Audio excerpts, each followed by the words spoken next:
Welcome to HR9 news. KSRTC బస్సుకు తప్పిన పెను ప్రమాదం. శ్రీ సత్యసాయి జిల్లా మడకశిర పట్టణ సమీపంలో బ్రేక్ ఫెయిల్ అయి అదుపు తప్పిన బస్సు కర్ణాటక రాష్ట్రం పావగడ నుంచి బెంగళూరుకు వెళ్తున్న KSRTC బస్సు ఉన్నట్టుండి బ్రేక్ ఫెయిల్ అవడంతో అదుపు తప్పి పొలాల్లోకి దూసుకెళ్లింది.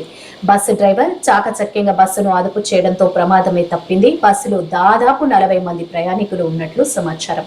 ప్రమాదం నుంచి బయటపడడంతో ఊపిరి పీల్చుకున్న ప్రయాణికులు.